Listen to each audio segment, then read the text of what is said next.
On day 2 of our back to school week, we're looking at how you can help your kids start the school year strong. It's a good time to focus on your child's health, from restarting sleep schedules to checking in on mental health and scheduling those annual checkups. Dr. Amanda Kravitz, a pediatrician at Weill Cornell Medicine, is here with a health and wellness checklist, probably something adults need to. Yeah. All right, so let's start with the sleep, because I remember when it was the summer, I would go to bed late, I would sleep in, and then it was always so brutal when the school year would start. So how can parents better sort of modulate that transition? Yeah, we see that for younger kids, for older kids. They're traveling, they're on a different schedule. The most important thing is to think about it before back to school actually starts. So you don't want it to be the night before school and you're trying to get your kid to go to bed so much earlier than they have been for the whole summer. So really, for the weeks and days leading up to back to school, you want to try and shift their bedtime schedule up by 15 to 30 minutes every night, so that by the time the first night of school rolls around, they're sort of back on their regular routine. And that's the time now leading up to school. How much sleep should kids get from preschool to high school? So it's more than you think. Young kids, we know, need a lot of sleep. I would say preschoolers need at least 10, if not 12 or more hours of sleep, including their naps. Whoa. Older kids are the ones who really don't get enough sleep. Our teenagers need at least 8, if not 10 hours of sleep. It's really hard in those high school years, but those are the goals that we should strive for. All right, let me ask you about vaccines. As you know, the president recently signed an executive order calling for fewer routinely recommended childhood vaccinations for the MMR shot. He wants them to be split up into 3 separate shots.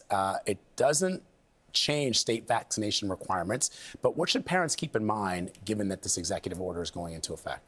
The most important thing is we pediatricians want parents to feel comfortable coming to us with their questions. We know this is a very confusing time for parents, for families, for us as physicians as well. So we want to partner with families so they can come to us with questions. We want them to feel good about giving vaccines to their children so that they're prepared, especially in back to school season. We are still offering and recommending the MMR vaccine that has been around for many years, well studied, evidence-based, and safe for children. So you're not advocating splitting it up into 3s? No, at this point, that doesn't exist in this country, so we are recommending the MMR vaccine at this time. But if any families have questions, we want to talk about it. But Amanda, so I have a 3.5-year-old. Yeah. She's getting ready to go to preschool.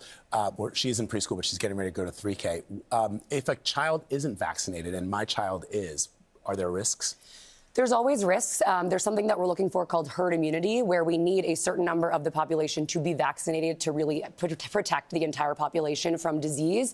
If your child has their vaccines, then that is the best thing you can do to protect them from illness. But the best thing we can do for population health is to get as many children vaccinated as possible. Other than vaccines, what else do you think parents should be looking for to make sure their kids are covered for a healthy start? Making sure that they are eating really healthy diets. So we talked about sleep, obviously, but eating nutritious meals. I think people sometimes forget to eat breakfast on the way to school. That's really important for the brain, and eating nourishing meals is going to be great to keep their immune system strong as well in the back to school season. And what about the mental health piece of this? Because, you know, friend groups change, you know, your interests change. What should parents be looking for? Friend groups change. Yes, Definitely. always. And mental health is a big concern of ours, especially during back to school.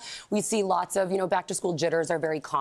Children have been home with their family or with their friends for the summer and they're nervous to go back to school. But what parents should look for are, persistent concerns. So if children are refusing to go to school or are complaining of headaches or belly aches and not wanting to go to school, but then are distracted and are fine when they get there, that's really normal. But if they are not showing up for school, going to the nurse every day, asking to be picked up, and that's going on for weeks on end, that's definitely something you should talk to your pediatrician about. All right, Dr. Kravitz, really appreciate it. Nicely done, Dr. Thank you so much. Always, always.